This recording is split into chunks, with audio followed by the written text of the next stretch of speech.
Praise lord. అందరూ బాగున్నారు కదా. వాక్యంలోకి వెళ్ళే ముందు చిన్న ప్రార్థన చేసుకుందాం. సర్వోన్నతుడా, సర్వశక్తిమంతుడా, నీకు లెక్కలేని స్తోత్రాలు నేను ప్రభా. విరిగి నలిగిన హృదయం మాకు దయచేయమని అడుగుతున్నాం ప్రభా. మాకు మారు మనసును దయచేయమని అడుగుతున్నాం ప్రభా. మాకు హృదయంలో మార్చమని అడుగుతున్నాం ప్రభా. వాక్యం విని వాక్యం ద్వారాగా ప్రభా మేము మారు మనసును పొందే ధన్యతను దయచేయమని అడుగుతున్నాం ప్రభా. వినిచున్న వారికి, చూచుచున్న వారికి, ప్రతి ఒక్కరికి మారు మనసు దయచేయమని అడుగుతున్నాం ప్రభా. ప్రతి ఒక్కరికి విరిగి నలిగిన హృదయమును దయచేయమని అడుగుతున్నాం ప్రభా. ఇక్కడ నిలబడేది నేను కానీ ప్రభా, మాట్లాడేది నీవు నాయన ప్రభా. నా నోటి వెంట ఏమి పలికించాలనుకుంటున్నావు పలికించమని అడుగుతున్నాం ప్రభా. నా ప్రార్థన నీ పాసాన్ని చేర్చుకోమని అడుగుచున్నాను తండ్రి. ఆమేన్.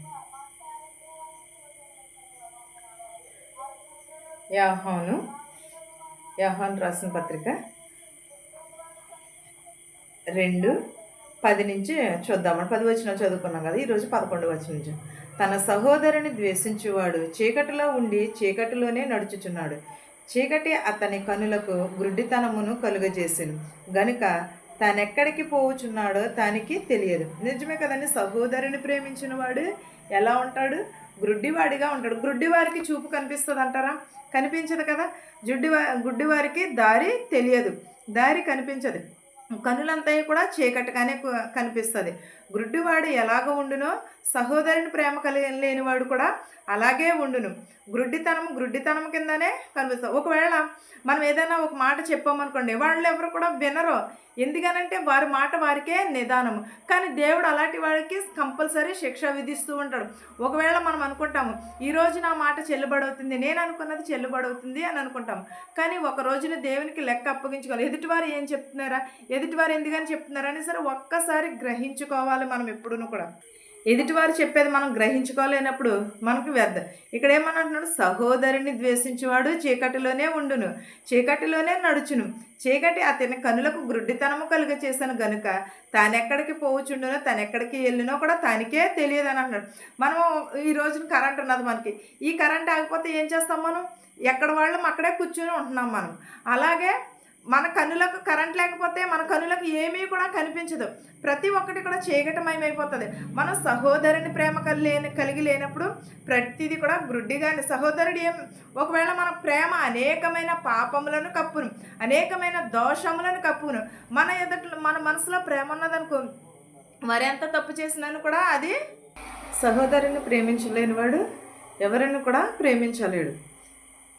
12వ అధ్యాయం చూద్దామని. చిన్నపిల్లలారా, ఆయన నామమును బట్టి మీ పాపములు క్షమింపబడినవి గనుక మీకు వ్రాయిచున్నాను. 13వ అధ్యాయం చూద్దాం. తండ్రులారా, మీరు ఆది నుండి ఉన్నవానిని ఎరిగి ఉన్నారు గనుక మీకు వ్రాయిచున్నాను.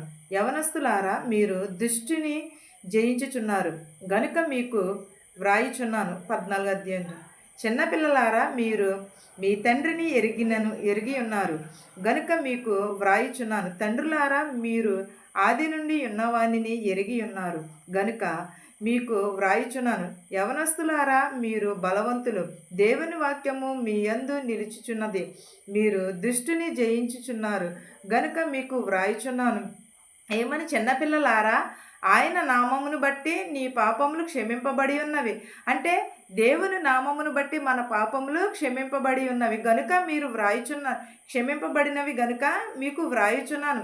తండ్రులారా, మీరును ఆది నుండి ఉన్నవానిని ఎరిగి ఉన్నారు గనుక మీకు వ్రాయిచున్నది. యవనస్తులారా, మీరు మీ దృష్టి జయించుచున్నారు, మీరు దుష్టిని జయించుచున్నారు గనుక మీకు వ్రాయిచున్నాను.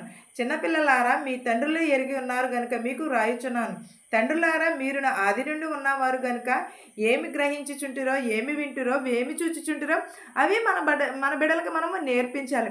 ఆది నుండి మనం చూస్తున్నాం కదా, మొదటి నుంచి ఆదాము అవ్వల కాడ నుంచి మనము చూస్తున్నాము. యవనస్తులు దేని వలన తమ నడతను శుద్ధి చేసుకోవాలి? వాక్యము చేత తమ నడతను శుద్ధి చేసుకోవాలి. వాక్యం ద్వారా వారు హృదయములను శుద్ధి చేసుకుంటే దేవుడు వారు యవనస్తులు ఎవరు? బలవంతులు కాబట్టి తండ్రి వారు ఎక్కడున్నారు? ఆది నుండి ఉన్నవారు. మనము పెద్దవారు మనం ఏమి చూచున్నాము, ఏమి వినిచున్నాము అవి మన బిడ్డలకి మనము నేర్పించాలి. మీరు బలవంతులు కనుక దేవుని యందు వాక్యము నిలిచి ఉన్నది. ఏంటది? యవనస్తుల యందు ఏమి ఉన్నది? దేవుని వాక్యము నిలిచి ఉన్నది. మీరు దుష్టిని జయించుచున్నారు కనుక మీకు వ్రాయిచున్నాను. ఏమని వ్రాయిచున్నారు? మనము యవనస్తులు తమ నడతను వాక్యం ద్వారాగా శుద్ధి చేసుకో. యవనస్తులు ఎవరు? బలవంతులు. యవనస్తులే కదా ఇప్పుడు ఎక్కువ అగుచున్నారు. ప్రసంగి 12:9 చూద్దామండి ఒకసారి. యవ్వనుడా నీ యవ్వన కాలమందు సంతోషపడుము. నీ యవ్వన కాలమందు నీ హృదయము సంతృష్టిగా ఉండనిమ్ము. నీ కోరిక చొప్పున నీ దృష్టి యొక్క ఇష్టము చొప్పున నీ ప్రవర్తింపుము. అయితే వీటన్నిటిని బట్టి దేవుడు నిన్ను తీర్పులోనికి తెచ్చినని జ్ఞాపకము చేసుకునించుము. ఏంటది? మన యవ్వన కాలం ముందు ఏమి చేయాలి? సంతోషపడాలి. మన హృదయంలో తృప్తిపరుచుకోవాలి. మన కోరికలను చొప్పున మన దృష్టి అంతయు కూడా ఇష్టపూర్వకంగా చొప్పున నడుచుకుంటాము. కానీ దేవుడు ఏమన్నాడు? తీర్పు కాలమున దేవుడు తీర్పు తీర్చును, ఆ కాలమునకు భయపడమని అన్నాడు. మనం వయసులో ఉండగా ఎన్నో పాపాలు ఎన్నో దోషాలు చేస్తూ ఉంటాం. ఇవన్నీ కూడా ఎప్పుడు మనకి లెక్క వస్తాయి? మనము వృద్ధాప్యంలో ఉన్నప్పుడు, మనకి హాస్పిటల్లో ఉన్నప్పుడు అప్పుడు గుర్తుకొస్తాయి. అయ్యో పలానా రోజు నేను ఈ పాపం చేశాను, అయ్యో పలానా రోజు నేను ఈ దోషం చేశాను, అయ్యో ఈ పాపం వలన నాకు ఈ రోజుని ఇంత శిక్ష విధింపబడినదని. మనం యవ్వన కాలం ముందు దేవుడిని మనం మర్చిపోతాం. కానీ దేవుడు ఏమన్నాడు? యవ్వన కాలం ముందు మీరు నడతని మీరు వాక్యం ద్వారాగా శుద్ధి చేసుకోండి అని అన్నారు. మనం ఎప్పుడు కూడా వాక్యం ద్వారాగానే శుద్ధి చేసుకోవాలి. మనము బలవంతులం కదా అని మనం విర్రవీగితే దేవుడు ఒక రోజున మనకి తీర్పు కాలం ఉన్నది. ఆ రోజున ఇవన్నీ కూడా దేవుని ఈలో మనము దృష్టిని జయించుచున్నాము గనుక, యవనస్తులే దేనిని జయిస్తున్నారు? దుష్టులను జయించుచున్నారు గనుక మీకు వ్రాయుచున్నాను. 15వ అధ్యాయం. ఈ లోకమునైనను లోకంలో ఉన్న వాటినైనను ప్రేమింపకుడి. ఎవడైనను లోకముని ప్రేమించిన ఎడల తండ్రి ప్రేమ వానిలో ఉండదు. ఏంటది? ఈ లోకంలో ఉన్న వాటిని ప్రేమిస్తే తండ్రి ప్రేమ వానిలో ఉండదు. యవనస్తులే కాదు, యవనరాలని కాదు, ఎవరైనాను సరే మనం ఈ లోకంలో ఉన్న వాటినే ఎక్కువ ప్రేమించుచున్నాము. సొలొమోను రాజు చెప్పి ఉన్నాడు కదా ప్రసంగిలో, ఈ భూమి మీద ఉన్నవి ప్రతి ఒక్కటిని కూడా వ్యర్థమే అని చెప్పుచున్నాడు. అలాగే ప్రతిదీని కూడా ఈ భూమి మీద ఉన్నది వ్యర్థమని చెప్పుచున్నాడు. దేవుని వాక్యమును బట్టే మన హృదయమును మనము శుద్ధి చేసుకోవాలి. లోకంలో ఉన్న వాటిని ఏ అయినా సరే ప్రేమిస్తే దేవుడిని మనము ప్రేమించలేము. ఈ రోజుల్లో లోకంలో ఉన్న వాటికే ఎక్కువ విలువ ఉన్నది. లోకంలో ఉన్నవి ఏమిటంటే 16వ అధ్యాయం చూద్దామండి. లోకంలో ఉన్నదంతయు అనగా శరీరాశ, నేత్రాశ, జీవపు డంబము తండ్రి వలన పుట్టినవి కావివి. అవి లోక సంబంధమైనవి. ఏంటది లోకంలో ఉన్నవి? నేత్రాశ, జీవపు డంబము, ఇవన్నీ కూడా లోక సంబంధమైనవే. 17వ అధ్యాయం చూద్దాం. లోకమును దాని ఆశయు గతించిపోచున్నవి కానీ దేవుని చిత్తము చిన్నపిల్లలారా, ఇది కడవరి గడియ. క్రీస్తు విరోధి వచ్చినని వింటిరి కదా. ఇప్పుడును అనేకులైన క్రీస్తు విరోధులు బయలుదేరుచున్నారు. ఇది కడవరి గడియ అని దీని చేత తెలుసుకునుడి. ఎలాగో కడవరి గడియలోనే దేవుని ప్రేమించలేరు. ఈ లోకంలో ఉన్నవి ఏంటో జీవపు డంబము, నేత్రాశ, ఇవన్నీ కూడా ఉన్నాయి. దేవుని చిత్త ప్రకారంగా జరుగుచున్నవి, నిరంతరమును కూడా నిలుచుచున్నవి. చిన్నపిల్లలారా, ఇది కడవరి గడియ గనుక మీరు దేవుని వాక్యం చేత మీ హృదయమును శుద్ధి చేసుకోమంటున్నాడు. ఈ లోకపు వైపు చూడవద్దని అంటున్నాడు. క్రీస్తు విరోధి సంబంధులు అనేక మంది వచ్చుచున్నారు. కడవరి గడియలలో అనేక మంది వచ్చి వారి హృదయములను పాడు చేస్తారు. కానీ మనం ఏం చేయాలి? వాక్యం చేత మన హృదయమును మనము శుద్ధి చేసుకోవాలి. 19వ అధ్యాయం చూద్దామండి. వారు మనలో నుండి బయలుదేరి కానీ వారు మరీ మన సంబంధులు కారు. వారు మన సంబంధులైతే మనతో కూడా నిలిచియుందురు. అయితే వారందరూ మన సంబంధులు కారని ప్రత్యక్షపరచబడినట్లు వారు బయలుదేరి వెళ్ళిరి. ఎలాగండి? వారు మనలో క్రీస్తు ప్రేమ మనలో లేనప్పుడు వారు మనలో సంబంధులు. ఒకవేళ మనవారనుకో మనతోటేనే ఉంటారు, మన సంబంధులు అనుకో మనతోటే ఉంటారు, మనతోటే ఉండి వారు మన కూడానే ఉంటారు. మనం ఎప్పుడైనా సరే అంటూ ఉంటాం చూడండి, మందైతే ఎక్కడికి వెళ్ళి తిరిగి వస్తుంది, మంద కానిదైతే రాదు మన దగ్గరికి అని అంటారు. అలాగే దేవుడు కూడా చెప్పుచున్నాడు, మన సంబంధులైతే మనతోనే ఉంటారు, మనకు సంబంధం లేని వారైతే మనతో ఉండరు. వారు మనం ఎంత చేసినా ఎంత మేలు చేసినా సరే వాళ్ళు ఏం చేస్తారంటే కుక్క బుద్ధి కుక్కే చూపిస్తుంది, గాడిద బుద్ధి గాడిదే చూపిస్తుంది అన్నట్టుగా వారు చేస్తూ ఉంటారు. ఎప్పుడూ కూడా వారి బుద్ధి వారినే కొడతారు. కానీ దేవుడు ఒక రోజున తీర్పు ఉన్నది. ఆ రోజున ప్రతి ఒక్కరూ కూడా వారికి తీర్పు రోజున లెక్క అప్పగించుకోవాలి. ఒకవేళ ఈరోజు మనం బాగోవచ్చు, ఈరోజు దేవుడు చూడకపోవచ్చు, కానీ ఒకరోజు నీకును నాకును ప్రతి ఒక్కరికి కూడా తీర్పు కాలం ఉన్నది. ఆ రోజున మనము ఎప్పుడైనా సరే మనం ఏం చేయాలంటే మన తీర్పు కాలంలో అవన్నీ కూడా అప్పగించుకోవాలి. మనం ఎవరి సంబంధులమై ఉన్నాం? మన క్రీస్తు వారి సంబంధులమై ఉన్నాం. ఒకవేళ ఈరోజు మన రక్త సంబంధం మనకు కాదనుకోవచ్చు. ఒకవేళ మన బిడ్డలు మనకు కాదు, మన భర్త మనలను విడిచిపెట్టొచ్చు. కానీ దేవుడు విడిచిపెట్టేవాడు మాత్రమును కాదు. దేవుడు మన సంబంధి, దేవుడు మన రక్త సంబంధి కాబట్టి దేవుడు విడిచిపెట్టడు. మనుషులు విడిచిపెడతారేమో, దేవుడు ఏమాత్రమును కూడా విడిచిపెట్టేవాడు అయితే కాదు.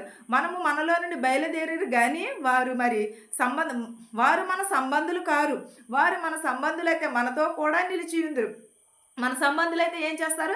మనతోటే ఉంటారు. మన సంబంధులు కాకపోతే దూరంగా వెళ్ళిపోతారు. అది దేవుడే నిర్ణయిస్తాడు. కారని ప్రత్యక్షపరచబడినట్లు వారు బయలుదేరి. అయితే మీరు పరిశుద్ధిని వలన అభిషేకము పొందిన వారు గనుక సమస్తమును ఎరుగుదురు. ఏంటదండి? మనము ఎలాగున్నాము? పరిశుద్ధము పొంది ఉన్నాము కాబట్టి అభిషేకము పొందుచుంటుమి. వారు సమస్తమును ఎరుగుచున్నవారు. మనము ఏం చేస్తామంటే మన దేవుని సంబంధములు కాబట్టి ప్రతిదీ కూడా మనకి సాధ్యమవుతుంది. దేవుని మీద ఆధారపడి బ్రతికితే దేవుడు మనకి సమస్తమును కూడా ఆయన కలగజేస్తాడు. మనం ఎరిగి ఉన్న వాటిని, ఎరగని వాటిని కూడా దేవుడే కలుగజేస్తూ ఉంటాడు. అయితే మీరు పరిశుద్ధులని, మనం పరిశుద్ధము చేత అభిషేకము పొందిన వారం కనుక మనము సమస్తమును కూడా ఎరుగుదుము. మన సమస్తమును కూడా ఎరుగుచున్న వారము. మనం ప్రతిదినం కూడా ఈ వాక్యమును మీకును మనకుని మనందరికీ తోడయ్యుండును గాక. ఆమేన్. ప్రార్థించుకుందాం. సర్వోన్నతుడా, సర్వశక్తిమంతుడా, నీకు లెక్కలేని స్తోత్రాలు నేను ప్రభా. మా హృదయములు మార్చు, మా మనసులు మార్చమని అడుగుచున్నా ప్రభా. వేషధారుల వలె కాకుండా నీతిమంతులుగా నీ సన్నిధిలో నిలవబెట్టుకున్నాను ప్రభా. మా శత్రువులు మిత్రువులను దీవించమని అడుగుతున్నాం ప్రభా. ధనుకులనేమి భేదాలనేమి దీవించమని అడుగుతున్నాం ప్రభా. వృద్ధాప్యంలో ఉన్న, నడు వయసులో ఉన్నవారిని, కుంటివారిని, గుడ్డివారిని, మోగవారిని, చెవిటి వారిని కూడా బాగు చేయమని అడుగుతున్నాం ప్రభా. యాక్సిడెంట్ అయ్యి ఉన్నవారిని ప్రభా, అనారోగ్యంగా ఉన్నవారిని ప్రభా, ఆపరేషన్ చేయించుకున్న వారిని ప్రభా, కాలు చేయి లాగిస్తుంది ప్రభా, వారిని కూడా స్వస్థపరచమని అడుగుతున్నాం ప్రభా.